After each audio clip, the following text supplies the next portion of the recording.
l'as loupé. Recommence. Ouais, c'est ça, décidément.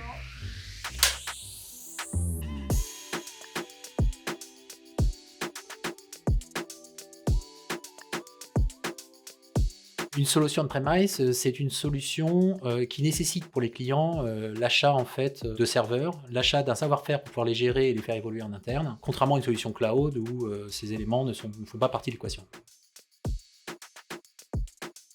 Toute la partie opération, mise en exploitation, sauvegarde, toute cette partie-là est assurée directement par l'hébergeur dans le cloud, qui peut être SAP ou un de ses partenaires, bien évidemment. SAP va fournir une expertise plus avancée et la possibilité d'intégrer avec d'autres solutions cloud. Alors le cloud, c'est l'hébergement de vos données chez un fournisseur externe et qui donc lui-même aura des serveurs pour stocker ces données. Le principe du cloud, c'est qu'on est sur des infrastructures qui sont virtualisées, en quelque sorte, enfin même complètement virtualisées.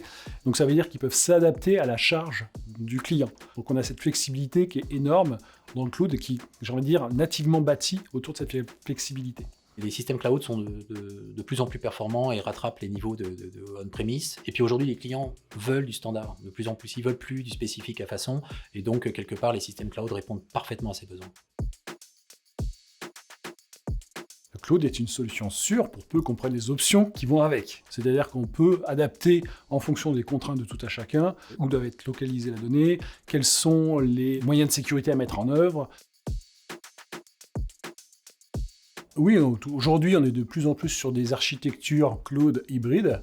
Les clients ne basculent pas d'un coup toute leur infrastructure et toutes leurs solutions dans le cloud. Donc ça veut dire qu'on met en place des canaux de communication cryptés, évidemment, entre le site du client et le cloud, de façon à pouvoir permettre ces communications entre applicatifs qui soient en cloud ou des applicatifs qui sont on-premise. Sur la partie cloud, on n'a pas la nécessité d'investir dans des systèmes, dans du matériel et dans un savoir-faire qu'il va falloir faire évoluer dans le temps. Le matériel et les personnes. Le on-premise aujourd'hui va s'adresser en particulier aux grands comptes. Pour deux raisons. La première, c'est que ces systèmes sont encore un peu plus évolués que les systèmes cloud présents aujourd'hui. La deuxième raison, c'est qu'on peut les faire évoluer puisqu'on peut entrer dans le code des systèmes, ce qui n'est pas le cas dans un système cloud. Et la troisième, c'est qu'on peut effectivement fonctionner en vase clos, c'est-à-dire conserver ces données sans avoir à les mettre chez un fournisseur, ce qui parfois, pour certaines sociétés hautement stratégiques, a un vrai sens. Ça va être sans doute pour des sociétés pour l'instant de taille plus légère ou pour des filiales de grands groupes qui ont effectivement moins d'exigences en termes de besoins fonctionnels et qui sont peut-être moins concernés par des problématiques de sécurité.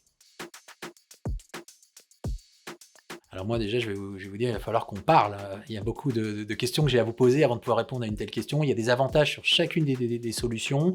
L'avenir, étant sans doute sur le cloud.